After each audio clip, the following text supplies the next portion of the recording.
I first started in business 49 years ago. It's hard to say that, 49 years ago. I was fortunate enough to find a mentor. And this old guy, uh, he was probably 30 years older than I was at the time. And he was a long time tree man. And he started finding these jobs that he needed help on. So he hired us to come in and we worked with him, but he taught me a lot. He taught me a lot of the old world ways of doing tree work. And when I say old world, it's like he actually had manila ropes. This was way back when. But it was some of that early education, the understanding of where our business came from, how it evolved, the early pioneers of doing tree work.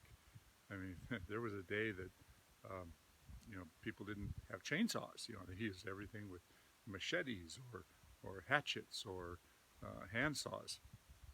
And so I came into it when chainsaws were a viable way of working, but the chainsaws that we had were nothing like the saws of today. And the gear, oh my gosh, there's been so many improvements in the gear.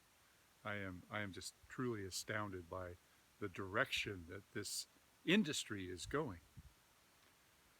So if you're new to the business or if you're just getting started, I implore you to find a mentor. Either work for an old guy that's been doing it a long time, or find somebody that's got a lot of experience, and pay attention. Really see where they came from. Learn from their past experience as well as their past mistakes. So be safe out there. Well, I showed up a little early for a consultation on this house, and I was told that nobody is home, and I think I'm waiting on the realtor or somebody that'll help me out with this. It's kind of interesting though, because some of the things about this property are quite scary. There's a deck here that is clearly a disaster. Looks like an old greenhouse there, possibly. Old garden shed. And, oh, this is kind of ugly. Koi pond. Well, clearly they had chickens or something over here. Man. I'm guessing somebody must have passed away. And I'm wondering what the purpose of my consultation is.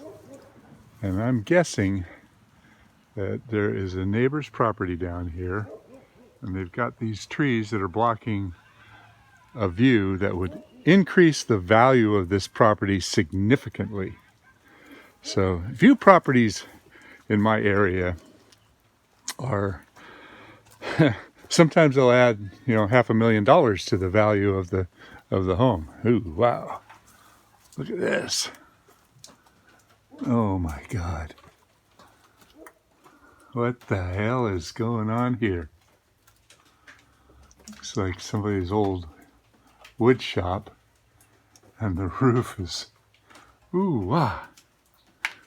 Wow. This is about as ugly as I've seen.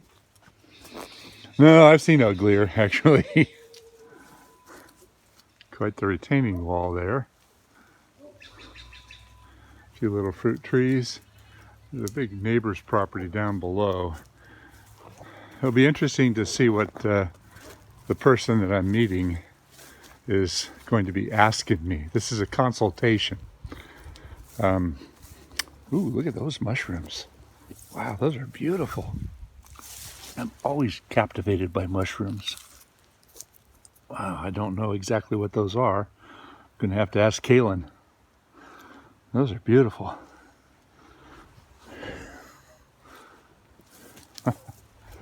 Anyway, like I said, the client is not here yet. This is in a very exclusive area off a Moody Road near Page Mill Road, up not too far from Stanford. This is Los Altos Hills.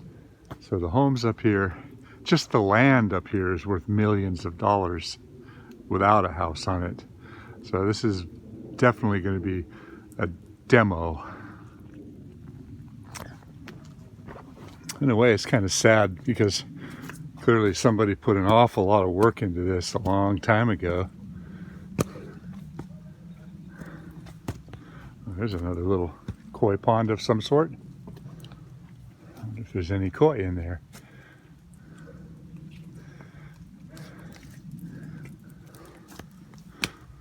Maybe the people that lived here passed away and the family that owns the property now is just trying to figure out what to do. Interesting little cactus garden. Not my favorite thing, but I always find it interesting. Some people are absolutely in love with cacti. Taking a little look around the back of the property here. Quite the retaining wall.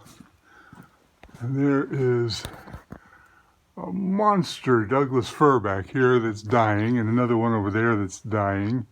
Actually, that one's a redwood, and this is a Douglas fir.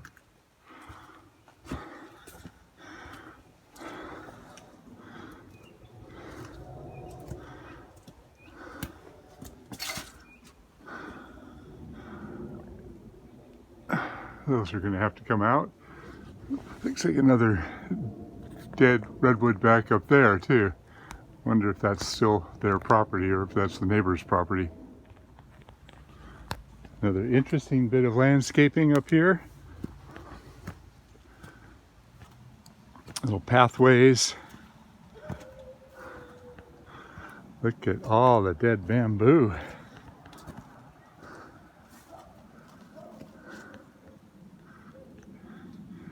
And they've got a little platform up there. Maybe that's a view platform. Let's go up and take a look at it.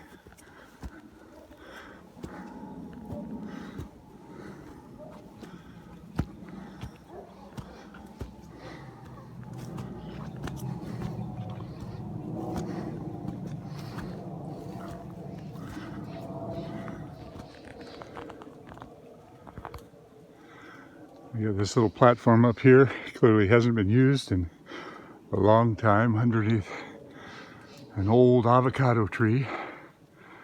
View off in the distance. A lot of interesting plants on this property. One time I think this was quite beautiful. And the trail still goes up. Let's see what we got up here. Wow. I think I'm still on the same property.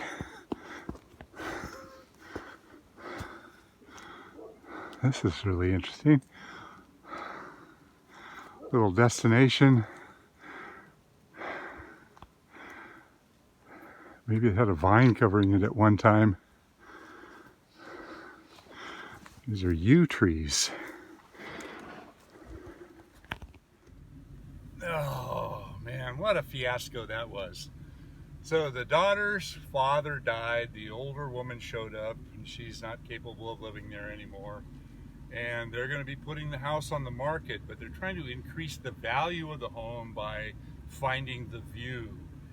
And somewhere is in the ordinance or somewhere is in the original contract, they have a right to maintain a view. The problem falls in the health of the trees. Now the trees only in question, there were 3 oak trees, and they're on the neighbor's property. So what they want to do is they basically want to butcher the neighbor's tree so they can get a better view and get more money on the sale of the house. So what I did was I said, well, all I can really comment on is what you can do for the health of the trees. And they didn't like my answers. They didn't like it when I said, you know, these trees only have about 25% of the foliage that they should have for the size they are. And if you compromise the trees and take off more foliage, that's just going to be adding insult to injury on causing the trees to go downhill. Let's see if they pay for my consultation. Ooh, can't win them all.